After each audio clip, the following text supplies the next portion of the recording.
A'udzubillahi minasyaitonirrajim. Bismillahirrahmanirrahim.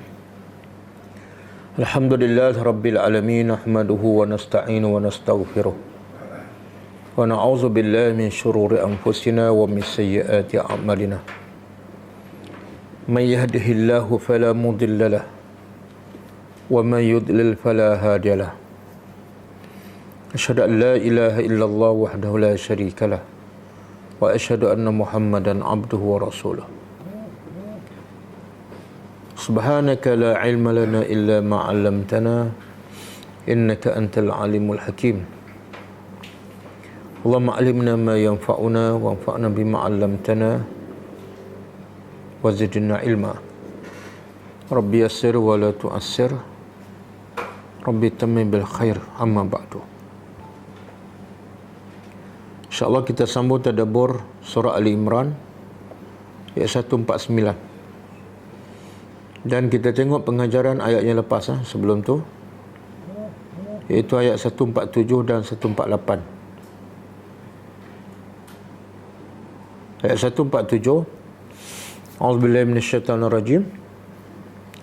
Wa ma kana qawluhum illa an qalu rabbana ighfir lana dhunubana wa israfana fi amrina wa thabbit aqdamana wansurna 'alal qaumil kafirin. Maksud dia, dan tidaklah kata-kata mereka, iaitu kata-kata Rabbiyun yang berjuang berjihad bersama para nabi yang lepas, tidaklah kata-kata mereka kecuali hanya mereka berdoa, wahai Tuhan, ampunlah dosa-dosa kami dan kelampauan kami dalam urusan kami, dan teguhlah pendirian kami dalam peperangan dan dalam kehidupan, dan berilah pertolongan pada kami ke atas orang-orang kafir. Pengajarannya pertama,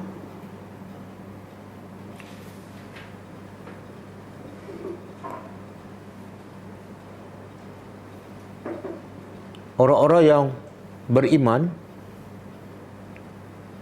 dan berjihad pada jalan Allah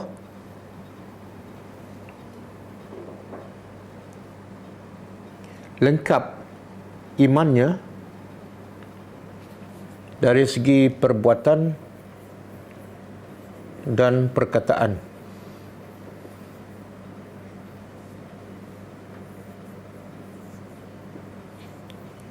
Perbuatannya, mereka tidak rasa lemah semangat, tidak penakut, dan tidak rasa hina. Manakala perkataan mereka ialah mereka memohon keampunan kepada Allah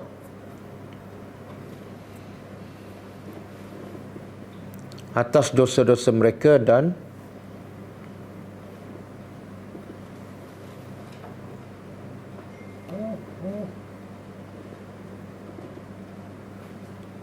kelemahan mereka, sama ada dalam hubungan dengan Allah atau manusia.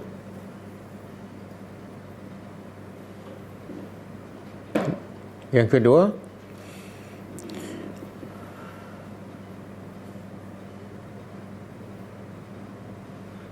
amat patut bagi orang yang beriman, khususnya ketika dalam peperangan, membaca doa ini yang dibaca oleh Rabbiyun.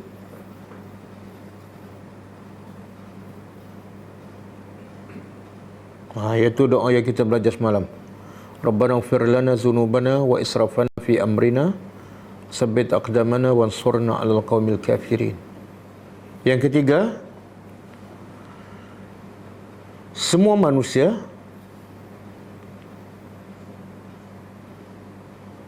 tanpa mengira pangkat dan kedudukan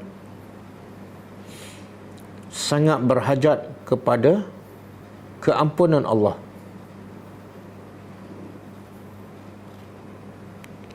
walaupun di waktu mereka sedang mengorbankan nyawa untuk menegakkan agama Allah.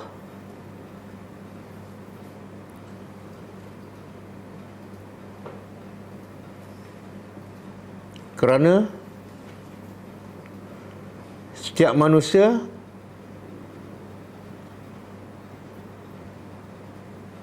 banyak melakukan dosa, dan kerana dosa menjadi penghalang utama kepada kebaikan dan kemenangan Islam.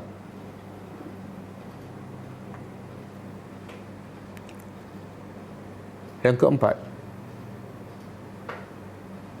setiap manusia tidak sunyi daripada melampaui batas.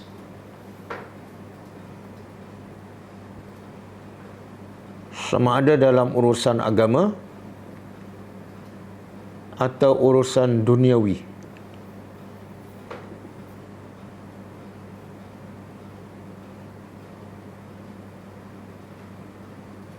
Yang memerlukan mereka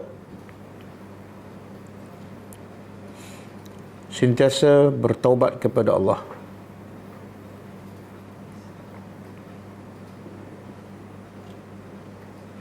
Yang kelima, setiap manusia sangat berhajat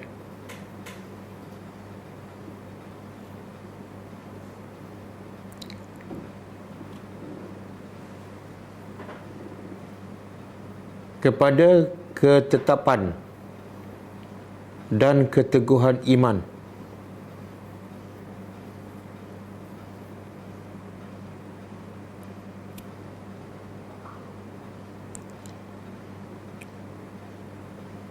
Khususnya ketika menghadapi musuh dan ketika berlawan dengan nafsu sendiri. Yang keenam,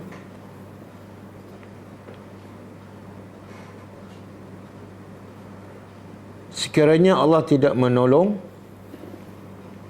orang yang beriman ke atas musuh mereka, maka orang beriman tidak mungkin akan menang, walaupun melawan musuh yang kafir.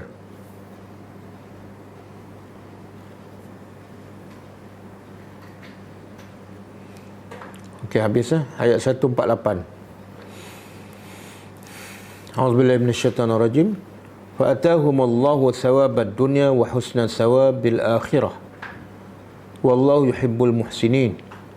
Maksudnya, lalu Allah memakbulkan doa mereka dengan memberi kebaikan di dunia, ganjaran pahala di dunia, iaitu berbentuk kemenangan, dan kebaikan balasan di akhirat, iaitu syurga. Dan Allah sangat mencintai orang-orang yang muhsinin. Pengajarannya pertama,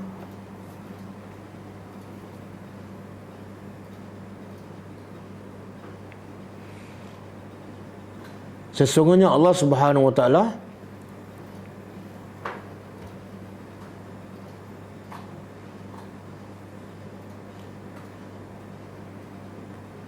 akan membalas setiap amalan manusia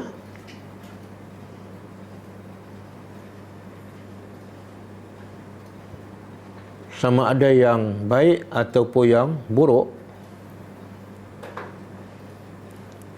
sama ada dalam bentuk perkataan atau perbuatan.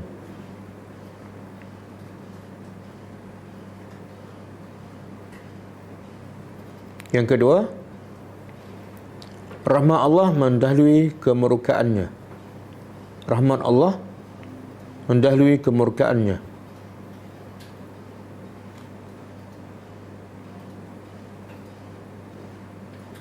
Oleh kerana itu, Allah membalas amalan kebaikan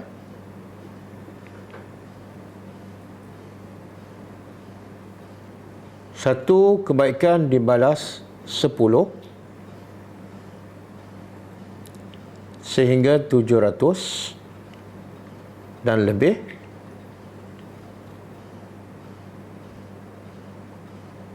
Manakala satu dosa, satu kejahatan hanya dibalas dengan satu dosa.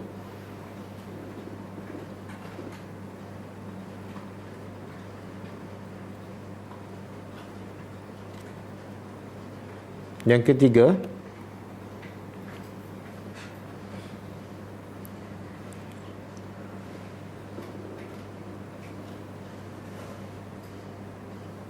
mana-mana orang yang beriman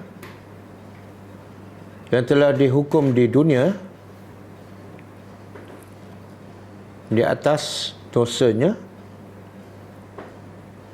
maka dia tidak akan lagi dibalas di akhirat.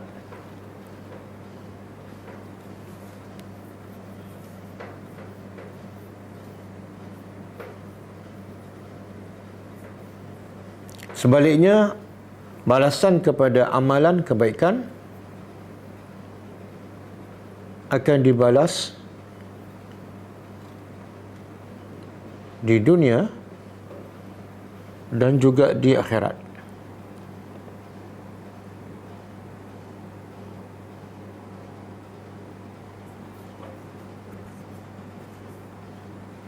Yang ketiga, yang keempat,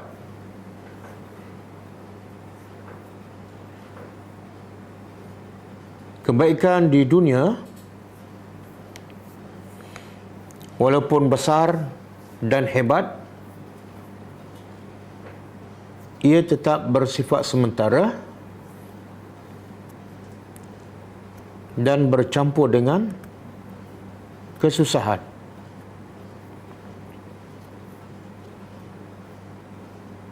Berbeza dengan kebaikan di akhirat,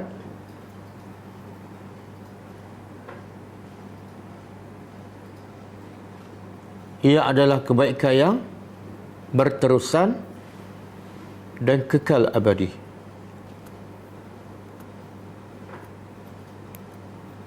Yang kelima, orang yang beriman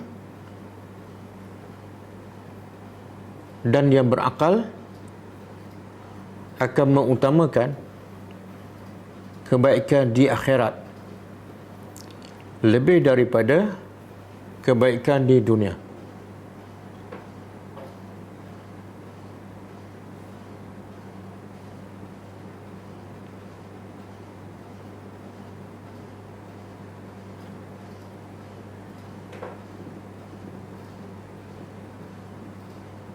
Okey, cukup lah. Kita sambung tadabbur ayat seterusnya.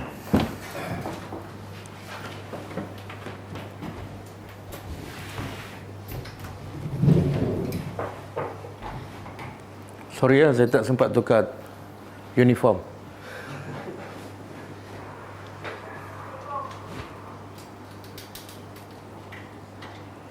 Okey, malam ni ayat 149 kaitan dengan ayat yang lepas.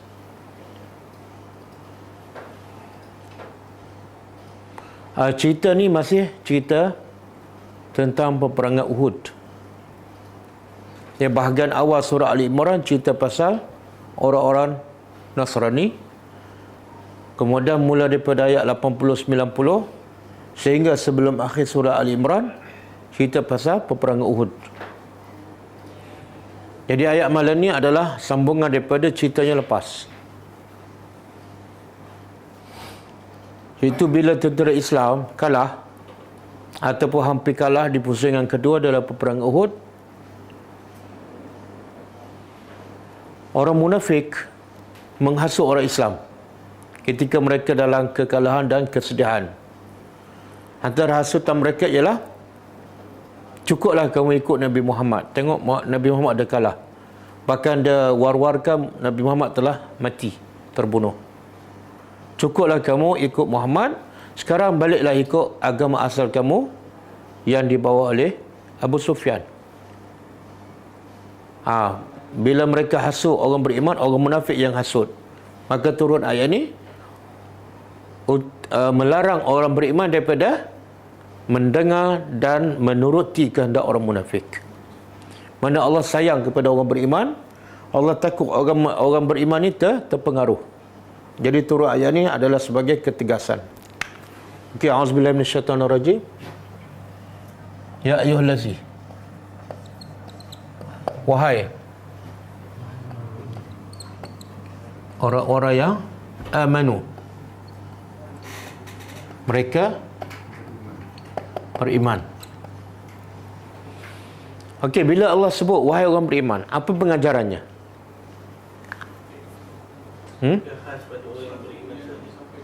Khas untuk orang beriman. Jadi pengajaran untuk kita?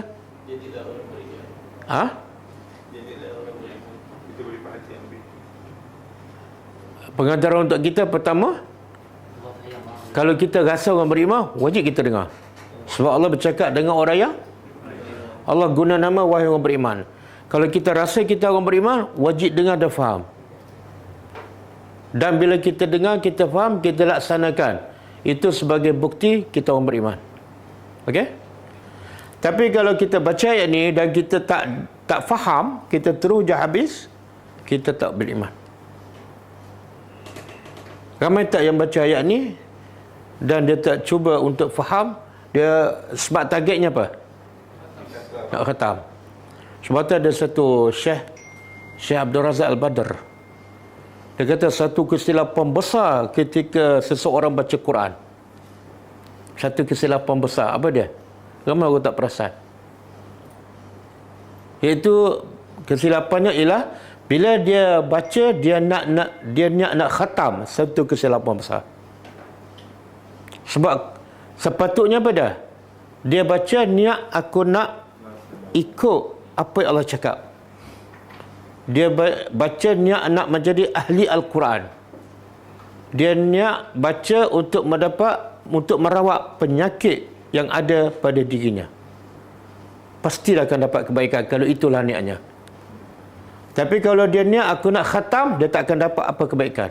Betul? Satu kesalahan besar. Habis tak boleh khatam? Boleh. Kamu nak khatam boleh, tapi niatnya aku nak faham ayat ni dan aku nak dengar apa Allah cakap. Sebab Allah bercakap dengan orang beriman. Aku nak jadi orang beriman, mana mungkin aku tak dengar, kan? Jadi tanda kita beriman, kita faham dan kita ikut. Tanda kita tak beriman, kita lalu seperti air dicurah di atas daun keladi. Okey. In tuti'u, sekiranya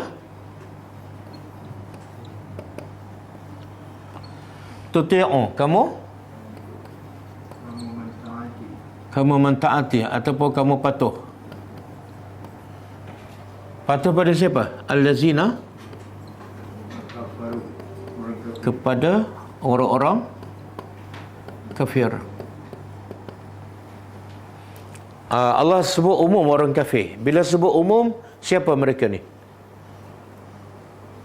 Orang kafir ada banyak kategori ke? Ke semua satu je? Ada berapa? Dua. Satu?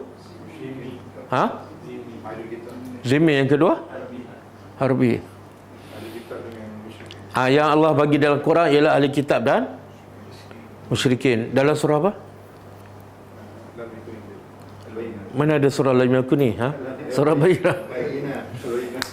Lam yakunil ladzina kafaru min ahlil kitab, satu, wal musyrikin. Jadi Allah kata pada orang beriman, kalau kamu beriman, jangan dengar, jangan patuh pada orang kafir. Yang mana ni? Yang menghasut kamu. Bila kamu kalah, kamu lemah semangat, mereka pun hasut kamu supaya ikut balik agama asal mereka. Kan? Ikutlah Abu Sufyan, dah. Jangan ikut lagi Muhammad. Allah kata jangan dengar. Okey, dalam konteks kita, adakah ayat ni khas untuk para sahabat ataupun pengajar untuk semua? Okey, macam mana boleh berlaku pada kita? Orang kafir selalu berusaha untuk mengelakkan. Ada tak orang kafir hasut orang Islam supaya ikut cara dia? Ada? Ada? Ada tak orang kafir hasut ataupun paksa negara Islam tertentu supaya ikut telunjuk dia? Ada? Adakah? Tak payahlah sebut nama. Ada. Maka Allah kata, kalau kamu beriman, jangan taat. Jangan dengar. Kenapa tak boleh dengar? Ada dua soalan. Satu, kenapa tak boleh dengar? Yang kedua, adakah tak boleh dengar semua apa yang dicakap oleh orang kafir? Yang tak boleh dengar dalam bab agama sahaja. Dalam bab urusan dunia boleh tak? Boleh. Dia kata ini obat ni, saya tak nak dengar sebab kamu orang kafir. Habis nak makan ubat apa? Sirih. Kalau dia dia engineer kan, dia ketua dalam syarikat tempat kita bekerja. Dia kata kamu diarahkan supaya datang awal hari ini 7:30. Kita pun baca ni, ya ayyuhallazina amanu. Dia pun bagi surat berhenti kan. Tak termasuk. Sebab itulah, pernah tak Nabi menggunakan orang kafir? Dan Nabi dengar cakap orang kafir? Pernah? Bila? Masa Nabi nak berhijrah ke Madinah, Nabi guna seorang musyrik. Nama apa dah? Munafik pun nama Abdullah. Kafir pun nama Abdullah. Dia nama Abdullah. Cuma bin apa?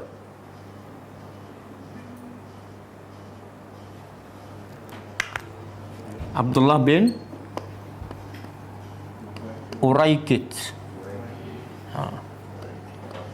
Uraikit.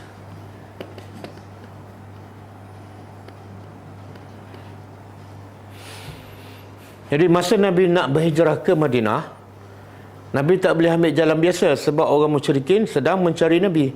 Kalau Nabi ikut jalan biasa, confirm akan jumpa. Jadi Nabi terpaksa cari jalan tikus. Kan? Tapi Nabi masa tu dengan Abu Bakar je. Nabi pun tak tahu, Abu Bakar tak tahu. Yang tahu ni orang musyrik. Jadi Nabi guna tak dia? Dan bila Nabi guna dia untuk tunjuk jalan, Nabi dengar tak cakap dia? Dia kata kanan, dia kata kiri. Nabi ikut tak? Termasuk tak dalam larangan dalam ayat ni? Tak termasuk.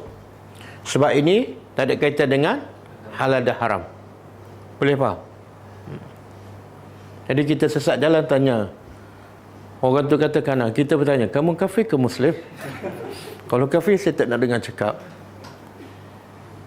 Dalam bab agama saja. Contoh, dia kata, pekerja kamu tak perlulah tutup aurat. Haram kita dengar. Kan? Pekerja kamu benarkan mereka minum arak. Haram. Okey, jangan taat kepada orang kafir. Sekarang bukan banyaklah, ada negara Islam Arab yang buat kerjasama diplomasi dengan Israel. Ya, haram. Kenapa tak boleh? Tak boleh dengar cakap orang kafir dalam bab agama. Kenapa? Sebabnya yarudukum, mereka akan kembalikan kamu ala aqabikum. Kita pernah jumpa aqab ni. Apa dia aqab? Tumit. Mereka akan kembalikan kamu ke, kalau terjemah harfiah lah, ke tumit-tumit kamu. Macam mana tu? Maksud apa? Dia paling jalan ke ataupun dia undur belakang? Undur belakang. Makna apa tu? Kalau kamu dengar cakap dia, sebenarnya orang kafir tu nak apa sebenarnya? Orang kafir nak kamu tinggalkan agama.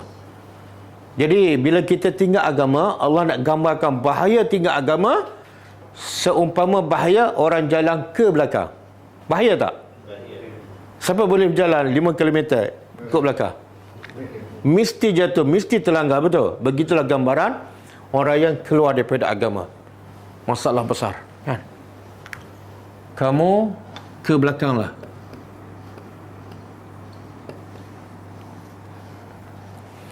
Dia sebenarnya orang kafir ni, dia nak orang Islam masuk agama dia ataupun apa? Ha?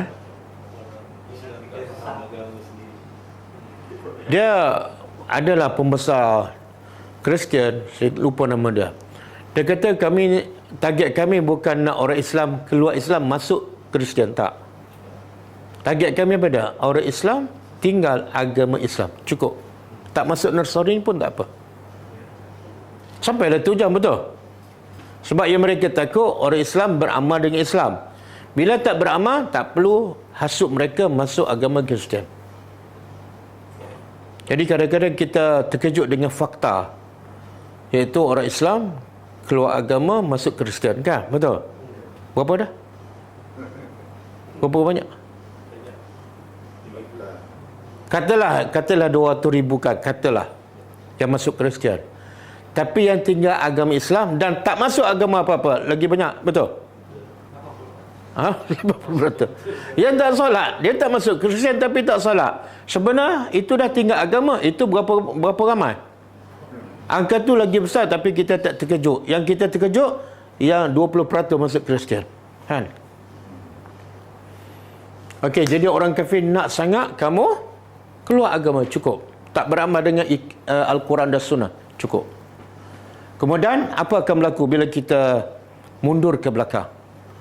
Fatang qalibu, lalu kamu tangqalibu apa dia? Kamu kembali khasirin, dalam keadaan rugi. Rugi, kan? Tengok Al-Quran nak bagi definisi yang tepat tentang makna rugi. Sebab kita bila tanya orang ramai apa makna rugi, dia akan jawab apa? Rugi berniaga, kan? Kerja tapi gaji tak besar, rugi, kan? Umur 60 tahun tak boleh simpan duit. Tapi dalam Islam itu bukan rugi. Yang rugi apa dia? Ni. Apa yang rugi? Allah kata, kamu tanqalibu khasirin. Kamu orang yang paling rugi, iaitu bila tinggal agama. Manusia paling rugi bukan yang bankrupt, tak, bukan yang miskin, tapi yang tinggal agama. Sebaliknya, kalau dia miskin, duduk sebatang kara, tapi dia beriman kepada Allah, dia adalah orang yang paling beruntung. Di sisi siapa? Di sisi Allah. Masyarakat pandang dia adalah orang yang rugikan. Kerja tak ada, keluarga tak ada, rumah pula buruk, tapi dia beriman. Masyarakat kata dia paling rugi. Tapi Allah kata dia adalah orang yang beruntung. Ada dalil tak? Yang beruntung bukan yang banyak duit, tapi yang beruntung ialah yang beriman, beramal soleh. Ada dalil?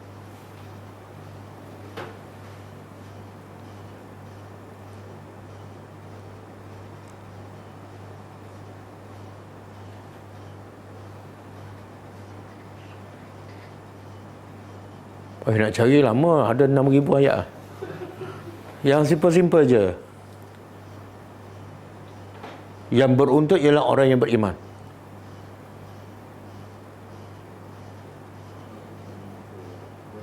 Wal asri lah. Surah wal asri, kan? Allah bersumpah dengan apa? Wal asri. Demi masa, innal insan lafi khusrin. Tengok Allah bersumpah, Allah nak begitu manusia rugi sampai Allah bersumpah. Allah bersumpah dengan apa? Dengan masa. Kemudian yang kedua, Allah guna huruf apa ni? Huruf taukid, penegasan. Yang ketiga, satu lagi huruf penegasan, lam. Jadi berapa penegasan? Allah nak begitu manusia rugi, Allah guna 3 penegasan. Satu, qasam, sumpah. Yang kedua, harfu taukid. Yang ketiga, harfu taukid. Jadi terjemahannya pada demi masa. Sesungguhnya manusia semua dalam kerugian, kecuali yang Yang ada 4 ni. Beriman, beramal soleh, berpesan dengan kebenaran. Jadi yang untung yang ada 4 ni je. Yang tak ada 4 ni semua rugi. Jangan cakap besar. Kamu datuk ke, kamu Tan Sri ke, kamu jutawan ke, kalau ada 2 daripada 4, rugi. Ada 3,5, rugi. Dia kena ada, wajib ada 4-4. Boleh faham? Dan Allah nak begitu manusia rugi, kenapa Allah bersumpah dengan masa? Kenapa tak bersumpah dengan matahari ke? Wasyamsi, dengan fajar ke? Ha? Masa itu kehidupan. Ha? Masa itu kehidupan. Masa itu adalah Kehidupan kita. kehidupan. Waktu al-hayat ni. Dia sebenarnya Allah kata yang untung apa dia? Siapa tadi? Yang beriman. Yang kedua, berpesan dengan kebenaran. Yang keempat, empat ni boleh buat tak kalau tak ada masa? Tak ada. Ini modal ni, ini modal. Untuk jadi orang untung, ini adalah modal. Kalau tak ada masa, habis. Sebab itulah bila Allah sebut dalam surah Al-Munafikun, bila orang mati je, dia minta apa? Dia minta apa? Sebenarnya dia minta balik tu, dia minta apa? Masa lah ni, masa ni. Dan dia minta tu masa panjang tak? Pendek je. Kenapa dia minta pendek? Kenapa tak minta panjang? Ajalin qarib kan? Kenapa minta pendek? Ha? Oh, pendek tak dapat yang panjang? Tak, teori terbalik. Mintalah panjang. Kalau tak dapat panjang, dapat pendek. Betul? Teori siapa yang betul? Dua-dua tak betul. Ha? Subhanallah. Dia minta umur yang pendek sebab Nabi kata, untuk masuk syurga, tak perlu amalan yang banyak. Tak perlu masa yang banyak. Innamal amal bil khawatim. Kalau dapat setengah jam, masa tu dia beriman, masa tu dia mati, cukup. Betul? Kalau dia minta umur panjang, ada jaminan tak dia mati dalam beriman? Tak ada. Sebab tu yang bunuh 100 orang, dia jadi ahli syurga bila tu? Dia jadi orang beriman bila? Saat-saat akhir kehidupan dia, hujung dia. Sebab tu ni Allah bersumpah dengan masa. Sebab inilah modal untuk kita melaba keuntungan yang besar. Kalau tak ada masa, habislah. Kadang-kadang dia seterukkan. Cakap tak boleh, dengar pun dah tak boleh dah. Nak sebut subhanallah pun tak boleh. Jadi masa kita boleh sebut ni, sebutlah sebanyak mungkin. Okey. Jadi manusia yang paling rugi apa dia?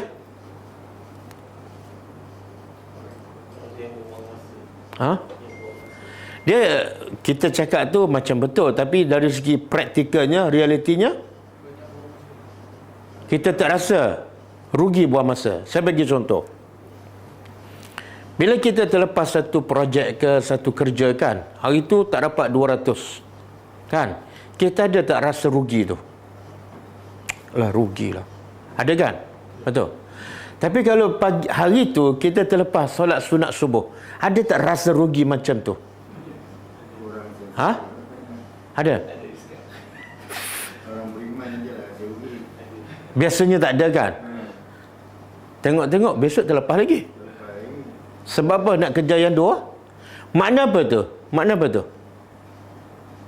Manusia walaupun dia orang beriman, orang Islam, tapi dia masih belum merasai kerugian yang sebenar, ialah kerugian pahala. Dia belum sampai tak tu. Lepas itulah Abu Bakar berbeza kan? Abu Bakar ahli syurga, harta dia semua habis. Tapi bila ada peluang amal soleh walaupun sunat, Abu Bakar yang pertama, Abu Bakar faham kerugian yang paling besar ialah kerugian terlepas amal soleh walaupun kecil. Okey.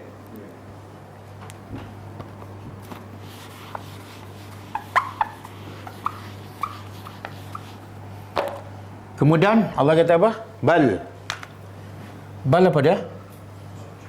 Bahkan Allah Maulakum. Maula dengan wali sama. Awak nak terjemah apa ni?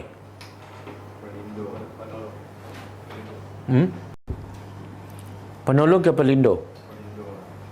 Sama kan? Sama. Pelindung. Kamu. Wahwa dan dia adalah khair, sebaik-baik an-nasirin, penolong. Okey. Cuba faham ayat 150 dengan ayat 149. Cuba fikir. Apa kaitannya?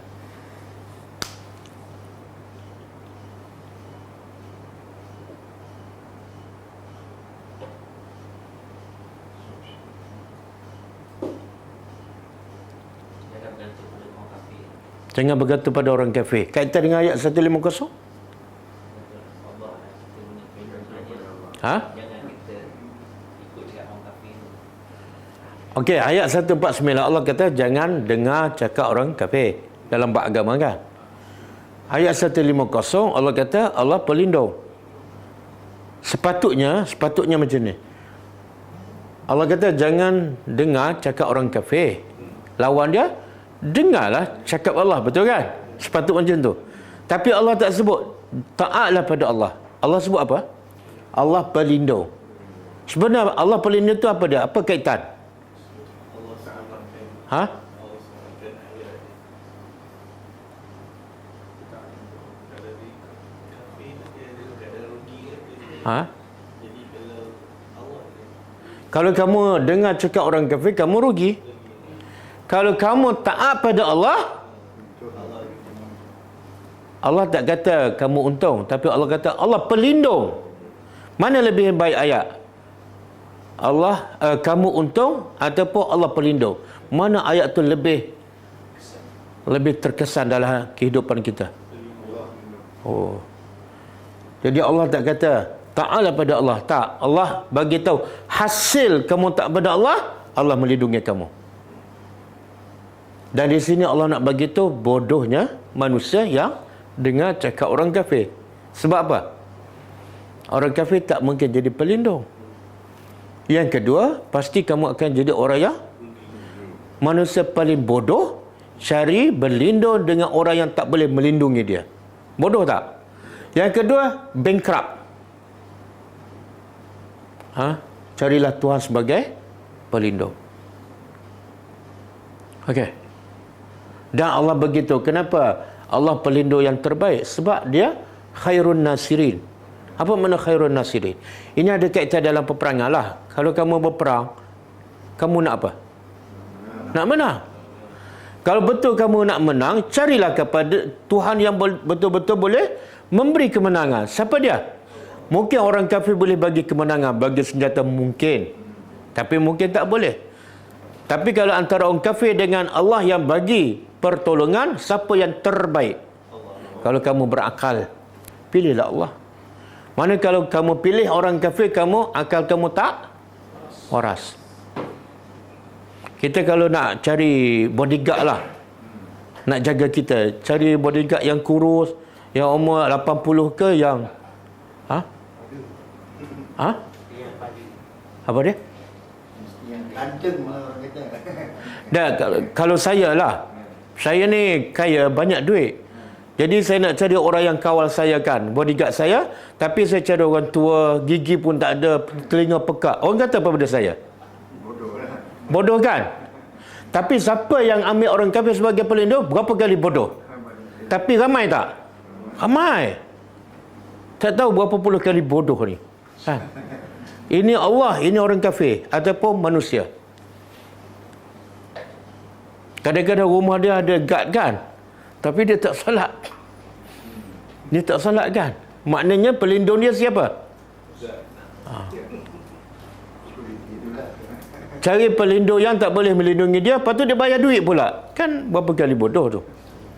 Tapi kalau kita ambil Allah sebagai pelindung, kita bayar duit tak pada Allah? Tak, Allah bagi lagi hidayah dan rezeki. Okey, kalau kita tak ambil Allah sebagai pelindung, maka siapa pelindung kita? Ha? Syaitan. Ada dalil? Buka surah Al-Baqarah. Ayat 257.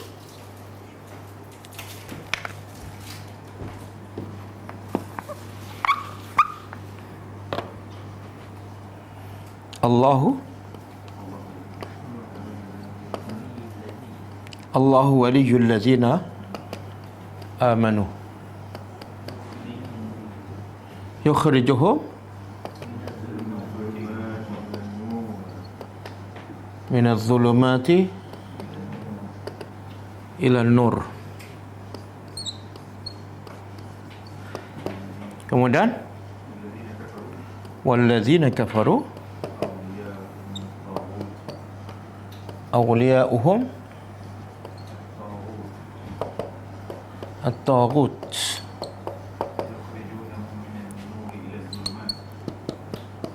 yukhrijuhum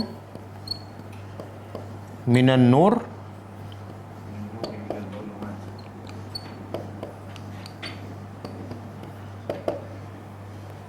Okey, cuba terjemah.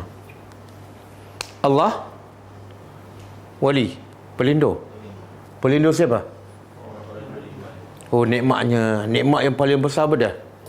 Allah lindungi kita. Bila Allah lindungi kita, selamat tak? Tenang tak jiwa? Tenang. Sebab itulah contoh, banyak contoh Allah sebut dalam Quran. Bila Allah lindungi dia, dia akan selamat dan hidupnya tenang. Walaupun dia tak memiliki apa-apa. Harta tak ada, keluarga tak ada, kerajaan tak ada, tapi tenang je. Dan walaupun dia berdepan dengan musuh. Contoh?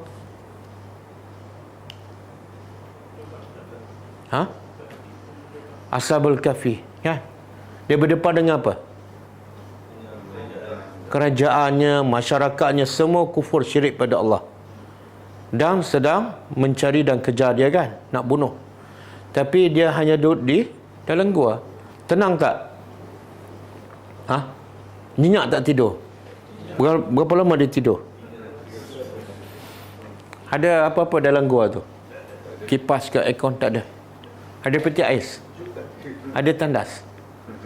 Ada paip syabas? TMB ke? Tak ada. Tapi tenang tak? Cuba rumah kita kena potong elektrik 3 hari. Tenang tak? Huru-hara kan? Kenapa huru-hara? Kita belajar tadabbur, Ashabul Kahfi tak sempat belajar tadabbur. Kenapa jiwa kita tak tenang? Sebab Allah bukan pelindung. Kalau Allah pelindung, mustahil kita tak tenang. Hajar di tengah pada pasir kan, dalam keadaan bayinya masih kecil, tak ada apa-apa makanan, tapi tenang tak? Tenang. Membesar di tengah padang pasir.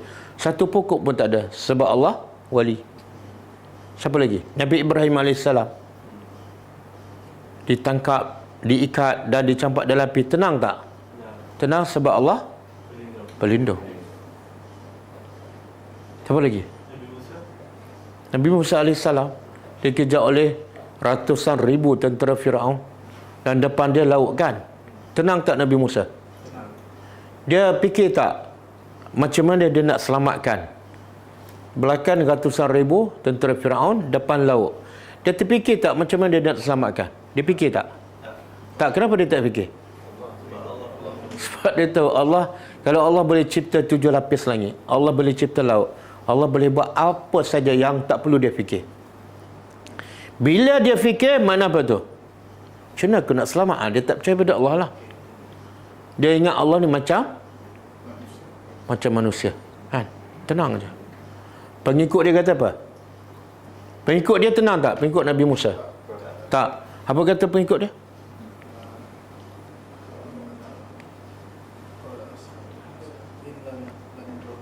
Inna lamudrakun. Ini jiwa pengikut dia. Inna lamudrakun. Bila dah jalan mati, kata pengikut dia kepada Nabi Musa, inna sesungguhnya kami lamudrakun, pasti akan dapat ditangkap. dibunuh. Pergi ke depan, lemas. Undur ke belakang, dibunuh. Habis. Tapi apa kata Nabi Musa?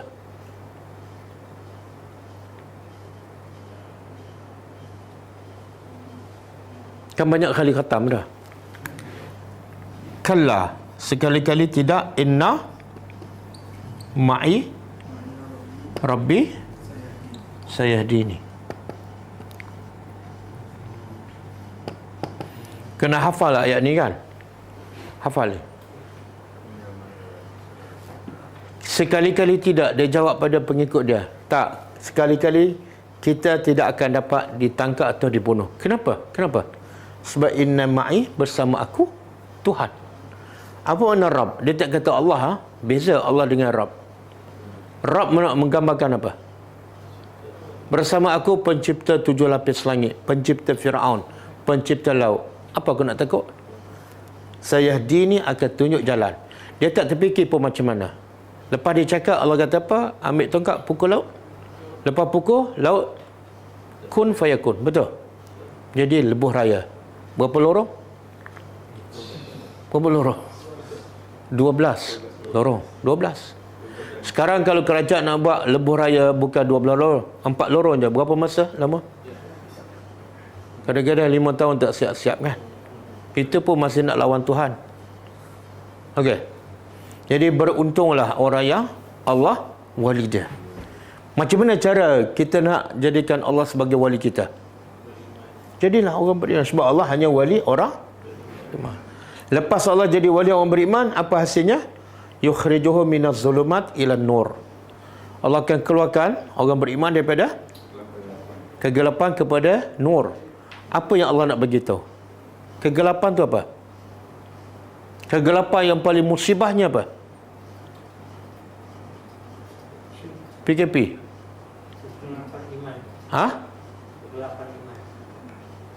Kegelapan kejahilan.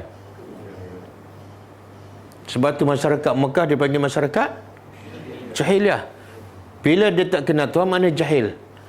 Dan bila jahil, dalam kegelapan. Jadi bila dia beriman, Allah keluarkan daripada kegelapan kejahilan ilmu. Yang kedua, kejahilan kufur, syirik. Dan yang ketiga, kejahilan maksiat. Siapa buat maksiat, hatinya akan gelap. Dia tak akan jumpa jalan hidayah. Boleh? Okey, kita tengok pula. Ini orang beriman, walinya Allah. Kalau tak beriman, siapa pula wali mereka? Wallazina kafaru. Dan orang-orang kafir, awliya. Kalau Allah wali, kalau orang kafir, berapa pelindung dia? Ramai. Awliya itu jamak kepada wali. Jadi orang kafir ni, ramai pelindung dia. Orang beriman, satu je. Tapi yang mana lebih selamat? Yang satu pelindung ke, yang ramai pelindung? Okey, siapa ni yang ramai ni? Orang kafir, pelindung-pelindung mereka adalah siapa tahu? Ha? Siapa? Diri bersilah diri pada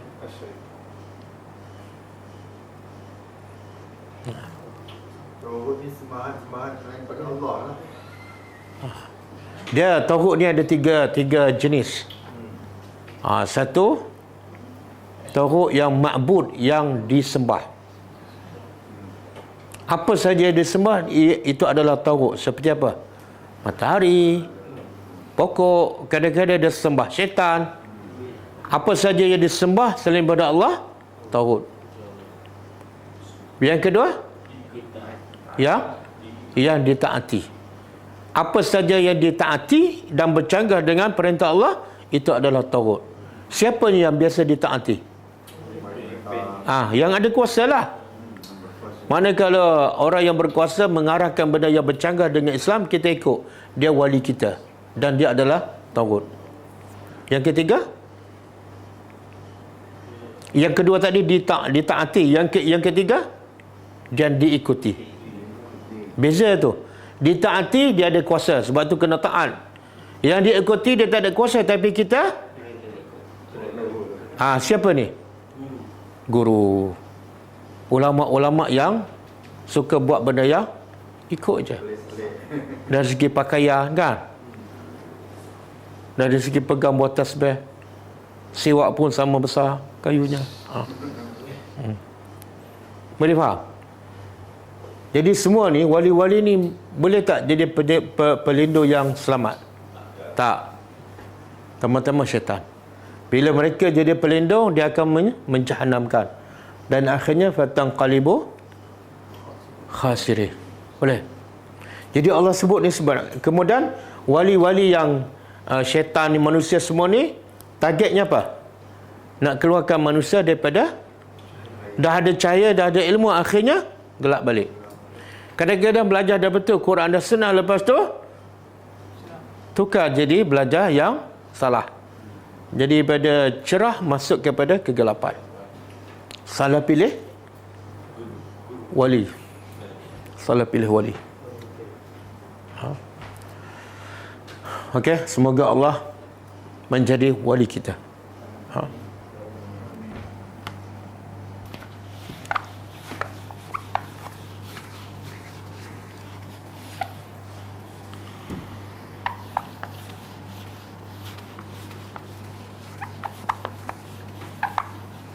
Okey. Kemudian Allah kata apa? Sanulqi. Weh, panjang ayat ni. Kami akan campak fi dalam qulub, hati-hati, allazina, orang-orang kafir. Allah akan campak dalam hati-hati orang kafir. Apa dia? Allah campak apa? Ar-ru'ba. Dia boleh baca dua, ru'ba dengan ar-ru'ub. Satu ain mati, yang kedua ain berbaris depan. Ar-ru'ba, yang kedua ar-ru'uba. Ain berbaris depan. Jadi Allah kata kami akan campak dalam hati orang-orang kafir ar-ru'ba. Apa makna? Asyaddul khauf. Kalau khauf takut, kalau ru'ba lagi takut. Rasa takut, pengecut. Disebabkan apa ni? Apa sebab Allah campak rasa takut dalam hati orang kafir? Bima dipanggil bahasa babiah, disebabkan asyraku billah. Mereka mensyirikkan Allah.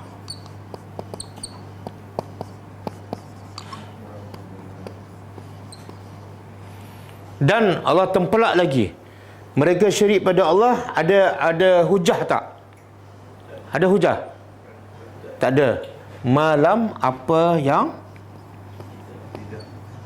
tidak diturunkan dengannya sultan.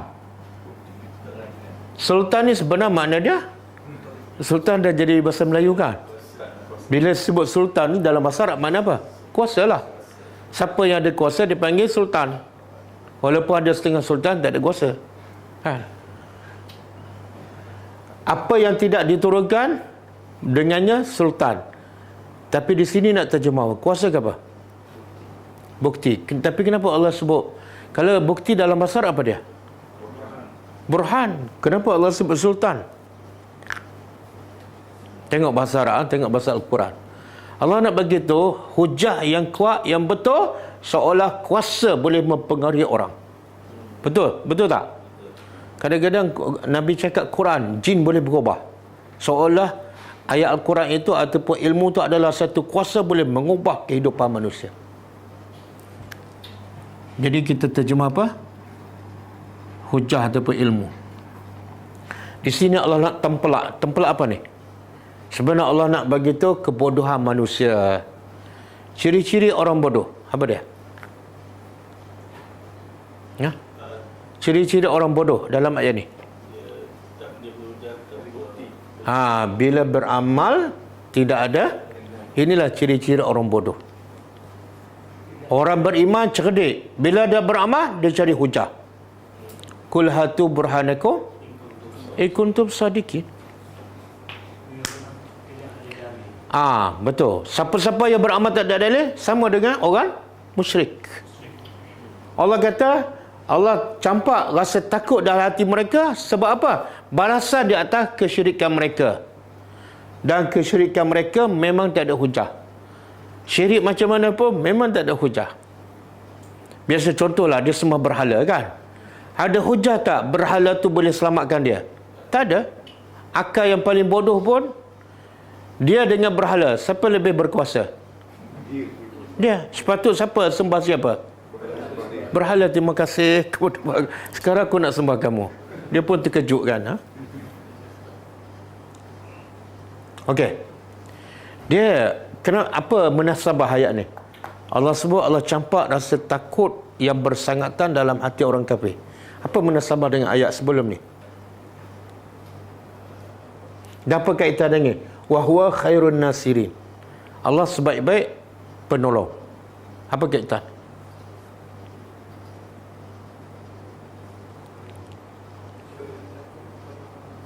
Apa dia? Yalah, kaitan dengan tu. Allah campak dalam hati orang kafir rasa. Apa kaitan dengan khairun nasirin? Apa kaitan dengan peperangan?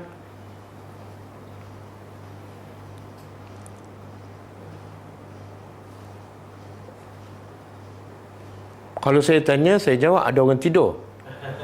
Jadi saya tak nak jawab.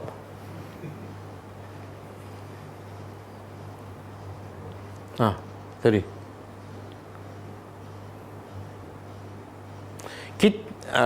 Dah.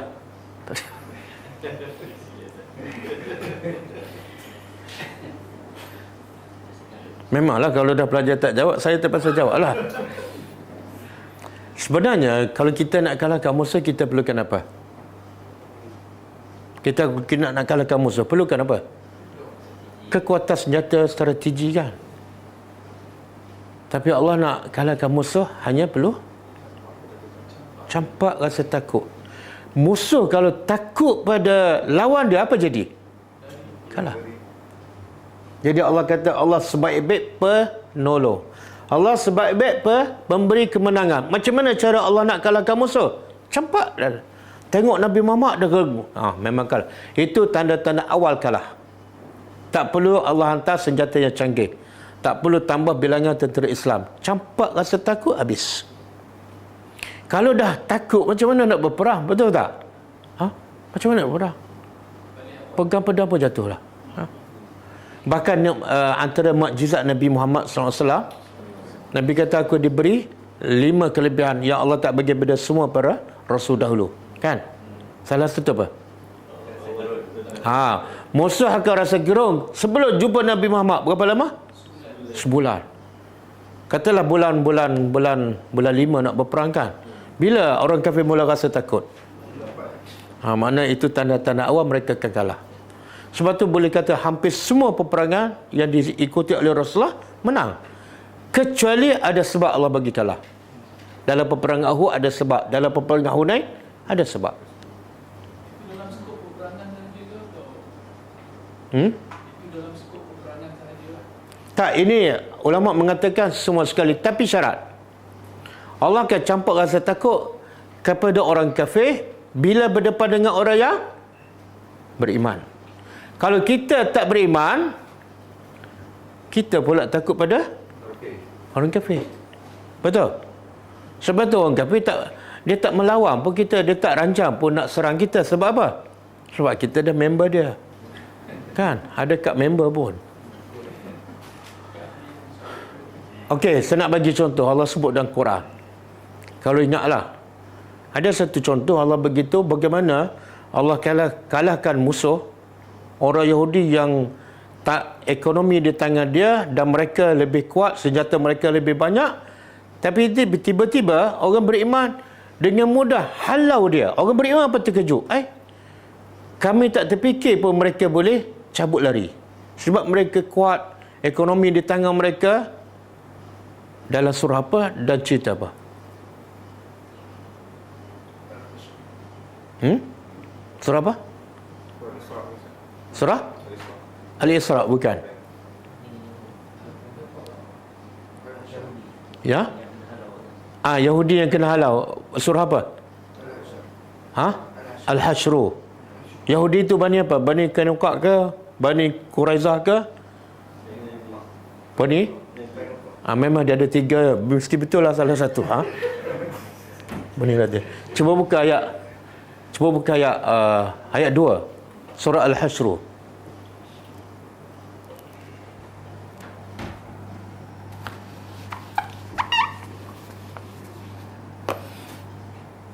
Cuba baca.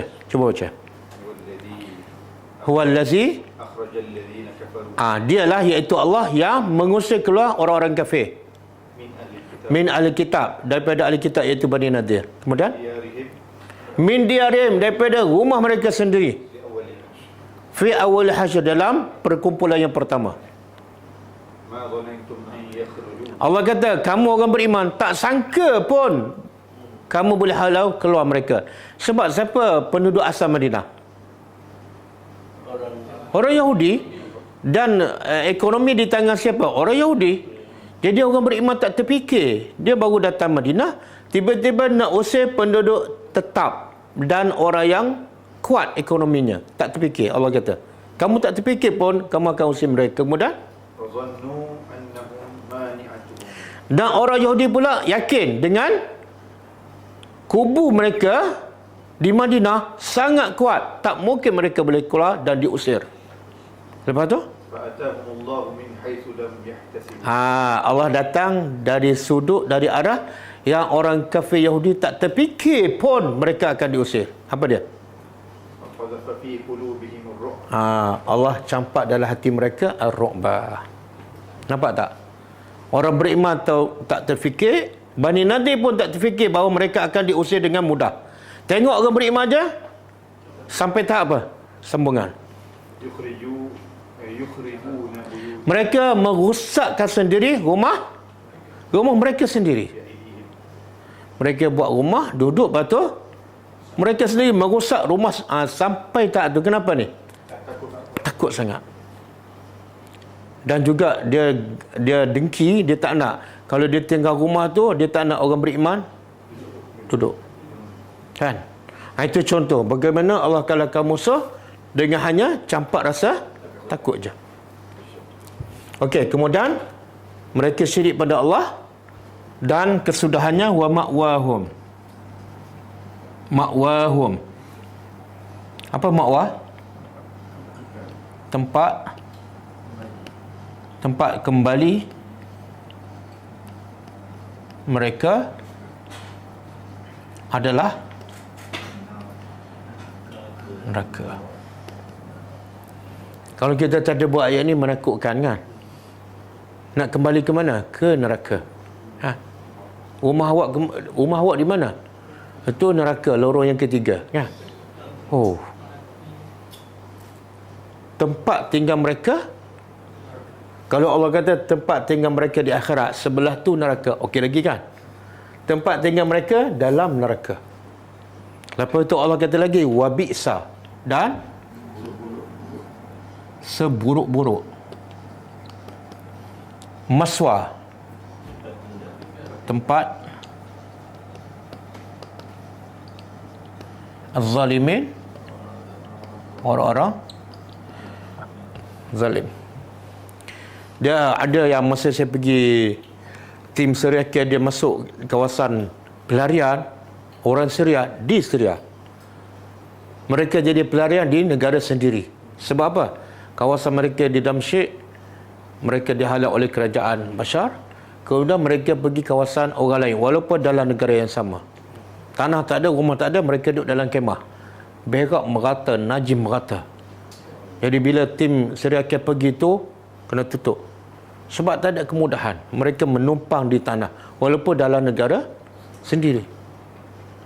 Jadi bila tim ni tengok, dia kata, ya Allah, kalau kita pergi tu, mereka tak tahu berapa lama tak mandi. Najis sepah.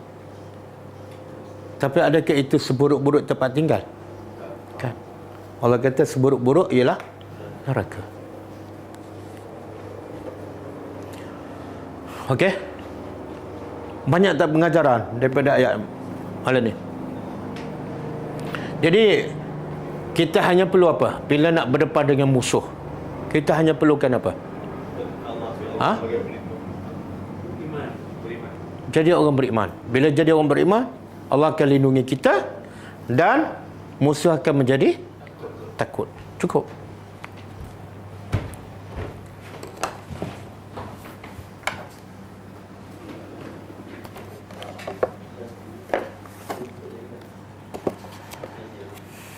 Okey, kita sambung sikit.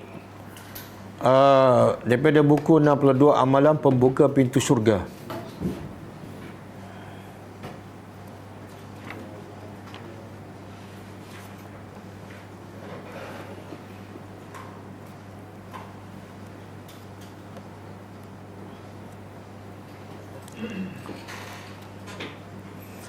Tentang puasa kan.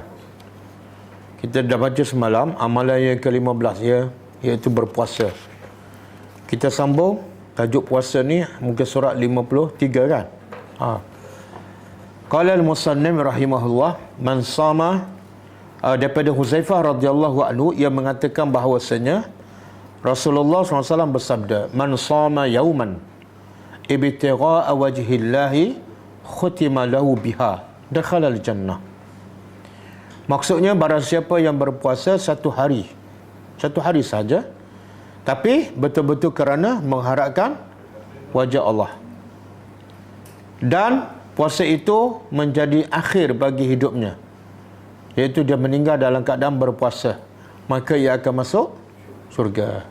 Mahalnya puasa, sebab tu Allah sebut dah hadis kursi, setiap amalan anak Adam untuknya kecuali puasa. As-saum, puasa aku sendiri akan balas. Makna ganjarannya terlalu besar dan Allah tidak bagi tahu.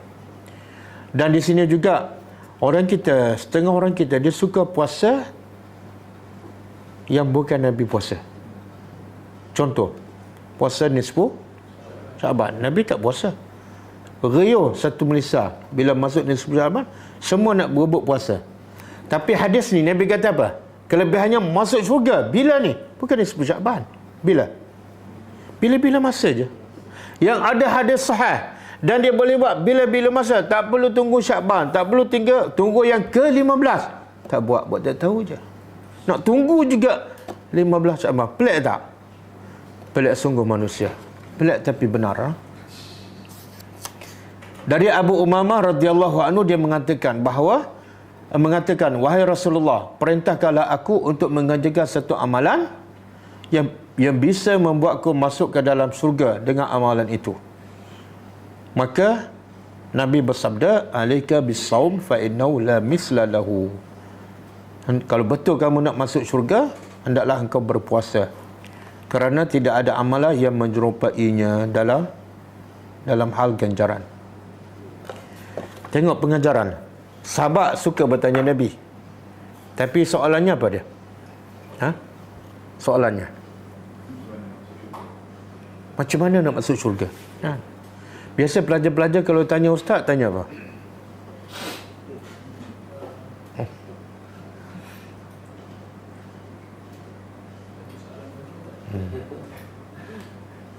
Kadang-kadang soalan tu tak ada faedah kan? Kadang-kadang tak penting. Dan yang pasti beda. Tak ada seorang pun pelajar saya tanya, ustaz, boleh tak bagi satu amalan kalau saya buat masuk syurga? Tak ada. Setakat saya dilahirkan sampai hari inilah.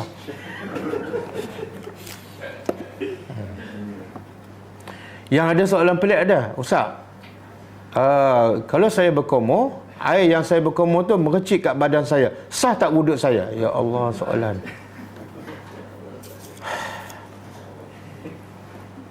Kalau pelajar kena sabar dengan guru 10 kali kena sabar dengan pelajar. Tengok pemikiran para sahabat. Sahabat tanya ni bukan nak kaya kat dunia, bukan nak senang kat dunia, tapi fikir nak bagaimana nak masuk syurga. Jadi dia tanya, apa amalan? Kita tanya pula, dah ustaz bagi tu amalan. Ustaz, wajib ke sunat ni? Kalau sunat kita tak buat. Itu cara kita berfikirkan, nak mengelak je. Dalam rumah Abu Umamah tidak terlihat sedikit pun asap. Setelah dia tanya Rasulullah dan Rasulullah jawab, terus dia buat. Ini bukti Sahabat betul-betul nak beramal, bukan saja nak tanya. Abu Umar tidak terlihat sedikit pun asap kecuali bila ia datang tetamu. Lepas dia tanya soalan pada Nabi, Nabi kata, kamu kena puasa. Lepas tu apa berlaku rumah dia? Rumah dia tak berasap. Kalau berasap, ada tetamu. Makna apa? Tak ada tetamu, dia puasa je.